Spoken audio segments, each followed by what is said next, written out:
নমস্কার বন্ধুরা, the ভিলবয় Rahul YouTube চ্যানেলে তোমাদের আরও একবার অনেক অনেক স্বাগত জানিয়ে আমি আমার আজকের ভিডিওটি শুরু করছি। বন্ধুরা, তোমরা তো জানোই যে আমি একজন ছাগল পালক, দেশি ছাগলের পালক। ছাগল পালন সংক্রান্ত নিত্য নতুন ভিডিও ও আইডিয়া আমি আমার ইউটিউব চ্যানেলের মাধ্যমে নিয়মিত তোমাদের সামনে তুলে ধরি। তাই যারা আমার ভিডিওগুলি দেখো তাদের আমি অসংখ্য ধন্যবাদ জানাই। আর তোমাদের কাছে আমি অনুরোধ করছি তোমরা অবশ্যই আমার ভিডিওটিকে শেষ পর্যন্ত দেখবে। আর যদি আমার ভিডিওটি ভালো লাগে তো ভিডিওটিতে একটি লাইক অবশ্যই করবে, কারণ তোমাদের একটা লাইক আমাকে আরও নতুন নতুন ভিডিও বানাতে উৎসাহিত করে। বর্তমান দিনে যেভাবে দিন দিন জনসংখ্যা বেড়ে চলেছে তার ফলে আমাদের দেশের যুবক যুবতীদের একটা চাকরির সমস্যা দেখা দিচ্ছে। তারা ইনকামের অভাবে ভুগছে, অনেকে আত্মহত্যাও করে ফেলছে, বিভিন্ন রকম মানসিক চাপে ভুগছে। তো সেই সমস্ত বেকার যুবক যুবতীরা খুব সহজেই ছাগল পালন করে কিন্তু কিছু ইনকাম করতে পারে। কিছু ঠিক বলবো না, কিছু বলাটা আবার ভুল হবে। যদি ঠিকঠাকভাবে শুরু করে তাহলে কিন্তু তারা বেশ ভালো রকম ইনকাম করতে পারবে। খুব কম খরচে তারা কিন্তু একটা ব্যবসা তৈরি করতে পারবে ও সেখান থেকে তারা নিজেদের একটা ইনকামের রাস্তা তৈরি করে নিতে পারবে। কারণ অন্য যে কোনো ব্যবসায় তুমি করতে যাও না কেন, সেখানে প্রথম পর্যায়ে কিন্তু পুঁজিটা বেশ ভালো রকম বা মোটা রকম লাগে। কিন্তু ছাগল পালন এমন একটা ব্যবসা যেখানে খুব অল্প পুঁজিতে খুব কম পরিশ্রমে কিন্তু একটা রোজগারের ব্যবস্থা করা যেতে পারে। বর্তমানে যেভাবে চাকরির সমস্যা দেখা দিচ্ছে তার ফলে এটাই সবথেকে সেরা পথ বেকার যুবক যুবতীদের ক্ষেত্রে। বিশেষ করে যারা গরিব বা মধ্যবিত্ত পরিবারের, তাদের ক্ষেত্রে মধ্যবিত্ত পরিবারের উপর আমি সবথেকে বেশি জোর দেবো। কারণ তাদের না তারা পারবে কোনো বড় ব্যবসা করতে, না চাকরিতে সেরকম কোনো সুযোগ সুবিধা আছে বর্তমান দিনে। সেই ক্ষেত্রে তাদের জন্য সবথেকে সেরা ব্যবসা হচ্ছে ছাগল পালন। কারণ কি, তারা সব কাজ সবারই মতো করতে পারে না, তাই ঠিকমতো করতে গেলে এটাই সেরা কাজ। তো ছাগল পালন শুরু অনেকেই করতে চায়, কিন্তু শুরু করব বললেই তো শুরু করা যায় না। কিছু কিছু বিষয়ের উপর তোমাকে জোর দিতে হবে বা কিছু কিছু বিষয় তোমাকে জানতে হবে। তুমি যদি জানতে পারো তবেই তুমি সেই জায়গার থেকে প্রফিট আনতে পারবে। তুমি যদি জানতে না পারো তাহলে কিন্তু তুমি সেই ব্যবসাটাকে প্রফিটেবল করতে পারবে না, তুমি সেখান থেকে লস খেয়ে যাবে। কিছু কিছু বিষয় কিন্তু তোমাকে জানতেই হবে। তুমি যদি না পারো তাহলে কিন্তু তোমার ছাগল পালনে না আসাটাই বেস্ট হবে আমার মনে হয়। তাই কোন কোন বিষয়ে তুমি জোর দেবে বা কোন বিষয়টা তুমি সবার আগে জানবে, সেই সব কথাগুলোই আমি আজ তোমাদের সামনে তুলে ধরছি।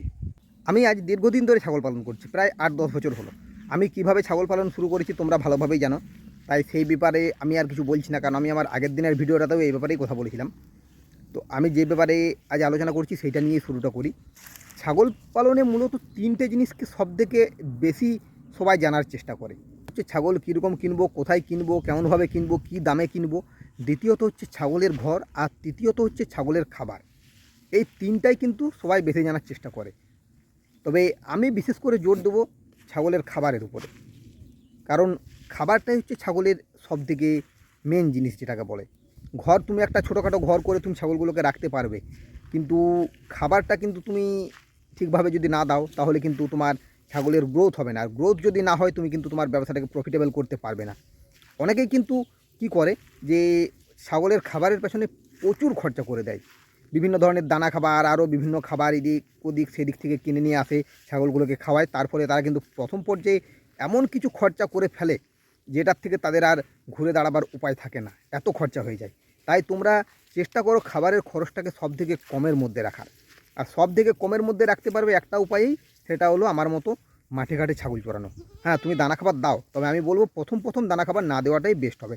তুমি প্রথম মাঠে ঘাটে ছাগলগুলোকে চড়াও, সবুজ ঘাস দাও পেট ভরে, আর তার সাথে গাছের পাতা দাও। যত বেশি সংখ্যক পারো বা যত বেশি পরিমাণে পারো গাছের পাতা তুমি ছাগলকে খাওয়াও। তুমি দেখবে যে ছাগলের আর কোনো দানা খাবার দিতে হচ্ছে না। তবে দানা খাবারটা না দেওয়াটাই বেস্ট প্রথম থেকে। পরবর্তী ক্ষেত্রে তুমি পারলে দিতে পারো, কিন্তু প্রথম যতদিন না তোমার ব্যবসাটা লাভজনক হচ্ছে ততদিন তুমি দানা খাবার একদম দিও না। কোনো গাভীন ছাগলকেও দিও না, শীতকালেও দিও না, গ্রীষ্মকালেও দিও না, কোনো সময়েই দিও না, বা বাচ্চাদেরও দিও না, একদম দিও না। তুমি সবুজ ঘাসের উপর জোর দাও, দেখো তোমার ছাগল পালনে অন্য কোনো খাবার দেওয়ার প্রয়োজন পড়বে না। এছাড়াও ছাগলের আরেকটা বিষয়ে তোমাকে জোর দিতে হবে বা আরেকটা বিষয় জানতে হবে, সেটা হচ্ছে ছাগলকে কীভাবে জল খাওয়াবে। ছাগল কিন্তু জল খুব বেশি খেতে চায় না, বিশেষ করে এই শীতের সময় তো একদমই চায় না। তাই তোমাকে ছাগলকে কিন্তু জল খাওয়াতে হবে। তুমি যদি ঠিকভাবে যদি জল খাওয়াতে পারো তাহলে দেখবে যে ছাগলের অনেক রোগ জ্বালা কম হচ্ছে। তো জল খাওয়ার সময় তুমি একটা কাজ করতে পারো, যে জলের সাথে কিছু পরিমাণ চিটা গুড় মিশিয়ে দিতে পারো, যাতে ছাগলের জলটা খায়। জলটা হালকা গরম করতে পারো, বিশেষ করে শীতের দিনে। শীতের দিনে জলটা তুমি হালকা গরম করবে, তার সাথে একটু নুন আর চিনি মেশাবে, দেখবে ছাগলে প্রচুর পরিমাণে জল খাবে। এই জিনিসটাকে তুমি একটু ফলো করবে, বা জলের সাথে যে কোনো দানা খাবার বা ভাত মুড়ি কিছু ফেলে দিতে পারো যাতে ছাগলের জলটা খায়। তোমাকে বিভিন্ন উপায় অবলম্বন করতে হবে। তুমি কিন্তু আস্তে আস্তে সব কিছু শিখে যাবে। প্রথম পর্যায়ে কেউ শেখে না। আমি যখন শুরু করি আমাকে কিন্তু জানাবার কেউ ছিল না, আমি ঠকে শিখেছি আর দেখে শিখেছি। প্রথম আমার প্রচুর ছাগল মারা যেত, প্রচুর ছাগলের বাচ্চা অসময়ে নষ্ট হয়ে গেছে, প্রচুর বাচ্চা ছাগল মারা গেছে। আমি কিছুই জানতাম না, আর কিছু করারও ছিল না আমার, কারণ আমাকে জানাবার মতো কেউ ছিল না। কিন্তু এখন হয়ে গেছে কি, আমি সব কিছু জেনে গেছি, তাই আমি নিজে এখন ইউটিউবের মাধ্যমে ভিডিও বানিয়ে আমি আমার অভিজ্ঞতাটাকে তোমাদের সামনে তুলে ধরছি। আর ছাগলের ওষুধের ব্যাপারে আমি সেরকম কিছু বলবো না, কারণ প্রথম ওষুধের ব্যাপারটা খুব একটা সবাই জানতে পারে না, বা জানার দরকারও নেই। প্রথম একটু আধটু ডাক্তারের পরামর্শ নেওয়াটাই ভালো হবে। কারণ যেহেতু তুমি ছাগলের কী রোগ হচ্ছে চেনো না, ছাগলের শরীর খারাপ হচ্ছে জানো না, তুমি তো নতুন, তুমি একজন নতুন ছাগল পালক। তুমি যখন কিছুই জানো না তখন প্রথম ডাক্তারের পরামর্শ নেওয়াটাই তোমার সবথেকে ভালো হবে। সেক্ষেত্রে তোমার একটু খরচ বেশি হবে। তুমি চেষ্টা করো তোমাদের গ্রামে বা আশেপাশে যদি কোনো ডাক্তার আছে তার সাথে পরামর্শ করার। তিনি কিন্তু খুব অল্প খরচে বা খুব ভালোভাবেই তোমাকে বোঝাতে পারবে। আমাদের গ্রামে একজন দাদা আছেন, আমি ওনার কাছ থেকেই সব কিছু জেনেছি। এক কথায় আমার উপদেশটাও ওনাকেই বলতে পারি আমি। তাই এরকম যদি কেউ থাকেন তো তার কাছ থেকে তুমি জানার চেষ্টা বেশি করো, তাহলে যে তুমি দেখবে যে তুমি খুব তাড়াতাড়ি শিখে যাবে। আরেকটা ব্যাপার যেটা বলছি সেটা হচ্ছে ছাগলের ঘরটা কিন্তু ছাগলের খুব একটা গুরুত্বপূর্ণ নয়, কিন্তু তা বলে এই নয় যে ছাগলের ঘরের দরকার নেই, অবশ্যই ঘরের দরকার আছে। কিন্তু গুরুত্বপূর্ণ নয় এই কারণেই বলছি আমি যে ছাগলের বিশাল কিছু ঘর করার দরকার নেই। তোমার যদি কোথাও ফাঁকা রান্নাঘর পড়ে থাকে তুমি সেটাতে ছাগল রাখতে পারো, বা ছোটো একটা চালার মতো করে সেটাতে ছাগল রাখতে পারো। আমি যেমন করেছি, আমাদের দুটো ঘরের মাঝে একটা ফাঁকা জায়গা ছিল, দিকে 3টে দেওয়াল আছে, আমি সেটার মধ্যেই খুঁটি দিয়ে একটা ঘর করেছি। আমি আমার আজকের ভিডিওটাতে আমি দেখাতে পারছি না, তবে আমি ঘরের ভিডিওটা একদিন তুলে ধরবো, কারণ আমাকে অনেকেই জানতে চাইছেন আমার কাছ থেকে যে ছাগলের ঘরটা কেমন। আমার ঘরটা কিন্তু খুব ছোট, খুব সিম্পল। আমি বিশাল কিছু ঘর ছাগলের কিন্তু আমি করিনি। নর্মাল খুঁটি দিয়ে আমি একটা ঘর করেছি। প্রতি বছর আমি এই গ্রীষ্মকালের সময় খুঁটিগুলো চেঞ্জ করে আবার নতুন খুঁটি দিই, আবার যে বাঁশ টাসগুলো ভেঙে গেছে সেগুলো চেঞ্জ করি। আর পুরনো বাড়িতে টিন ছিল সেই টিনগুলো দিয়ে দিয়েছি, তার উপরে কিন্তু তিরপল দিয়ে দিয়েছি যাতে বর্ষাকালে জল না পায়। এইভাবেই আমি করেছি। ঘরের জন্য কিন্তু বিরাট কিছু টাকা খরচ করার দরকার হয় না, কারণ ছাগল তো কেবল রাত্রিবেলাতে সে ঘরটায় থাকবে, বাকি সময়টা তো সে বাইরে থাকবে। তাই ঘরের পিছনে একদম তোমরা খরচা করতে যাবে না। হ্যাঁ, তবে একটা কাজ করবে তোমরা, তোমাদের বাড়ির খামারে উঠোনে যে ফাঁকা জায়গাটা আছে সেই জায়গাটা তোমরা একটু ঘিরবে বা একটু বেড়ার মতো করবে। হয় নেট দিয়ে করতে পারো, বাঁশ দিয়ে করতে পারো, কাঠ দিয়ে করতে পারো, যেভাবে হোক। কারণ ছাগল খুব নোংরা জীব, চারিদিকে নোংরা করে বেড়াবে। তাই সেই একটা জায়গাতে তুমি যদি পুরে দাও, ছাগলগুলো এক জায়গাতেই থাকবে। তুমি যে গাছের পাতাটাতে দিচ্ছ সেখানেই বেঁধে দাও খুঁটির সাথে, ছাগল সেখানেই খাবে। আবার চড়াতে নিয়ে যাবে, সেখান থেকে বাইরে নিয়ে যাবে, আবার বাইরের থেকে এনে সেখানে ঢোকাবে। দেখবে ছাগলগুলো খুব ভালোভাবেই আছে।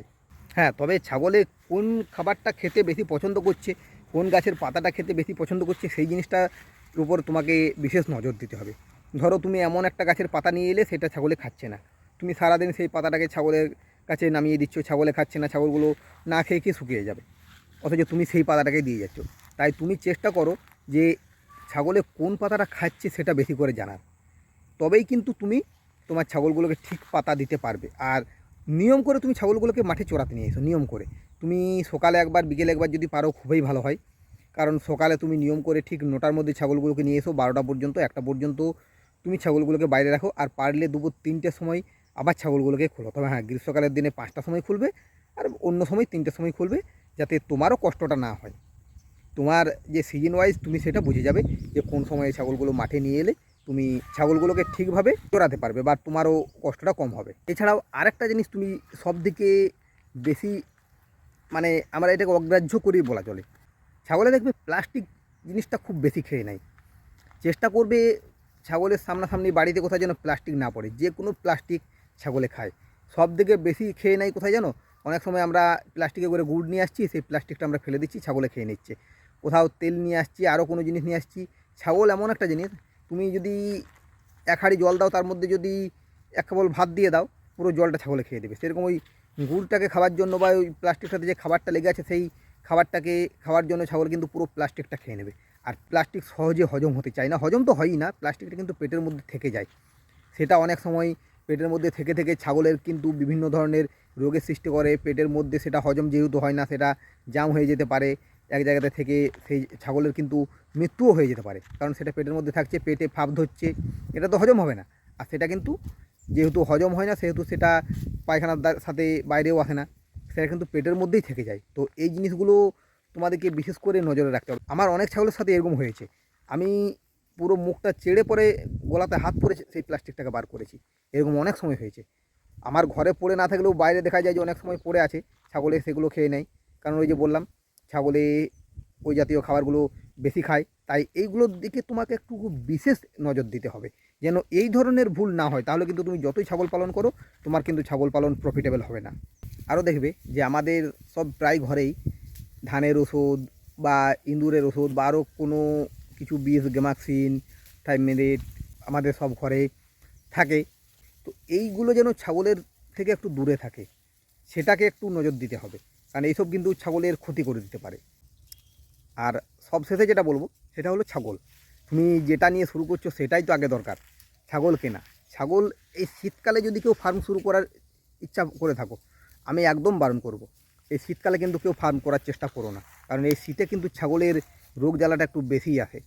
তাই একদম শীতে কিন্তু কেউ ছাগল কেনার কথা চিন্তা ভাবনা করবে না। ছাগল তুমি কিনতে শুরু করবে মোটামুটি চৈত্র মাস থেকে। চৈত্র মাস থেকে ছাগল কিনলে তোমার ছাগলের কোনো রোগ জ্বালা থাকবে না, তুমিও ছাগলের জন্য সময় দিতে পারবে, পর্যাপ্ত সময় দিতে পারবে, ঠান্ডা তোমার ঘরে নেই, ছাগলের রোগ জ্বালা হবে না, ওষুধের খরচটা কমে যাবে। তাই ছাগল কিনো চৈত্র মাস থেকে, কারণ যেসব ছাগলের রোগ জ্বালা থাকবে তারা কিন্তু চৈত্র মাসের মধ্যেই হয় তাদের ঠিক হয়ে যাবে বা ছাগলগুলো মারা যাবে। তাই চৈত্র মাসের থেকে ছাগল কিনো, আর গ্রামে ঘুরে ছাগল কিনো, সেক্ষেত্রে দামটা একটু কম হবে, আর ছাগলগুলোকে তুমি দেখে বুঝতে পারবে যে কোন ছাগলটা ভালো কোনটা খারাপ। সেই ক্ষেত্রে তুমি ছাগলগুলোকে যখন কিনে আনবে তোমার সব কিছু জানাটা সেখান থেকেই হয়ে যাবে। আর আরেকটা জিনিস চেষ্টা করো কি, তুমি যখন ছাগলগুলোকে চোরাতে নিয়ে আসবে, তুমি ছাগলগুলোকে দড়ি বেঁধে নিয়ে আসতে পারো, কারণ প্রথম প্রথম তুমি যখন ছাগল চোরাতে আসবে না, তুমি সেই ছাগলগুলোকে দেখবে হয়তো এই চারিদিকে ছুটে বেড়াচ্ছে, তুমি কিছু জানো না কীভাবে চোরাতে হয় না হয়। তাই প্রথম প্রথম একটা দুটো ছাগলকে তুমি বেঁধে দাও। যদিও আমি সবাইকে বলি যে শুরুটা কম দিয়েই করো, 2, 4, 5টা ছাগল দিয়েই শুরু করো, এর বেশি করো না। তো যারা শুরু করবে কম করেই শুরু করবে, আর অবশ্যই দড়ি বাঁধার চেষ্টা করবে। ছাগলগুলোকে চোরাতে আসবে তখন একটা লম্বা দড়ি দিয়ে ছাগলগুলোকে বেঁধে দিলে, তুমি সেখানে বসে থাকলে, যদি বাচ্চা ছাগল হয় মাটাকে বেঁধে দাও, বাচ্চাগুলো তার কাছেই ঘুরে বেড়াবে, বা দলের প্রধান ছাগলটাকে বেঁধে দাও, বাকিগুলো সেখানেই থাকবে আর কোথাও যাবে না। এরকম পদ্ধতি অবলম্বন করবে, দেখবে তোমার বিশেষ কিছু পরিশ্রম হচ্ছে না। আমি কিন্তু যখন শুরু করি আমাকে বলার কেউ ছিল না, উপরন্তু বারণ করার প্রচুর লোক ছিল, বিভিন্ন ধরনের কথা বিভিন্ন লোকে আমাকে বলতো, কেউ আমার মনোবল নষ্ট করার চেষ্টা করতো, কেউ বিভিন্ন অপমানসূচক কথাবার্তা বলতো। এই ধরনের কথাবার্তা কিন্তু প্রত্যেককেই সহ্য করতে হবে। তাই তোমরা চেষ্টা করো যতটা সম্ভব লোকের কথাকে গুরুত্ব না দেওয়ার, কারণ লোকের কথা তুমি যদি কানে নিয়েছো তাহলে কিন্তু তুমি আর ব্যবসাটা করতে পারবে না। লোকে তোমাকে একটা ভালো কিছু কেউ বলে দেবে না, তোমাকে অনেকে বলবে যে বাইরে কাজ করগা, কিন্তু কাজ কিন্তু কেউ দেখে দেবে না। তাহলে কাজ যখন কেউ দেখে দেবে না, তখন তুমি তোমার ইচ্ছে মতো করো। অনেকেই বলে বাইরে কাজ করগা, কিন্তু বাইরে তো তুমি নিজের ইচ্ছে মতো যেতে পারো না, তোমাকে তো একটা কাজের জোগাড় কাউকে করে দিতে হবে। তুমি যদি সেটা করতেই না পারলে, কেউ যদি জোগাড়টাই না করে দিলে, তাহলে তুমি বাইরে যাবে কী করে? তাই কারো কোথায় কান না দিয়ে নিজের ইচ্ছা মতো তুমি তোমার ব্যবসাটাকে করে যাও। দেখবে যে তুমি যদি ঠিকভাবে ব্যবসাটা করতে পেরেছো, এখান থেকে তুমি প্রচুর ইনকাম করতে পারবে। আমি যেমন ঠিকঠাকভাবে কারো কথায় কান না দিয়ে আমার ব্যবসাটা করে যাচ্ছি, তোমরাও সেইভাবেই করে যাও। দেখবে যে তোমরা তোমাদের যে বেকারত্বটা সেটা এখান থেকেই দূর করতে পারবে, নিজের একটা রোজগারের ব্যবস্থা করে নিতে পারবে। কারণ ছাগল এমন একটা জিনিস যার চাহিদা প্রচুর, মার্কেটের প্রচুর চাহিদা আছে, কিন্তু যোগান একদমই কম। তাই দিন দিন ছাগলের মাংসের দাম বেড়েই চলেছে। আর চেষ্টা করো প্রথম প্রথম আমাদের দেশি ছাগল দিয়ে শুরু করার, বেশি বড় ছাগলের দিকে একদম যেও না। যাই হোক, ভিডিওটা আজকের মতো আমি এইখানেই শেষ করছি। যদি আমার ভিডিওটা তোমাদের ভালো লাগে তো ভিডিওটিতে একটি লাইক অবশ্যই করো, আর যে সমস্ত ভিউয়ার্স এখনও আমার চ্যানেলটিকে সাবস্ক্রাইব করোনি তারা আমার চ্যানেলটিকে অবশ্যই সাবস্ক্রাইব করো। আজকের মতো এই পর্যন্তই, এরপরে তোমাদের সাথে দেখা হবে নেক্সট ভিডিওতে। ধন্যবাদ।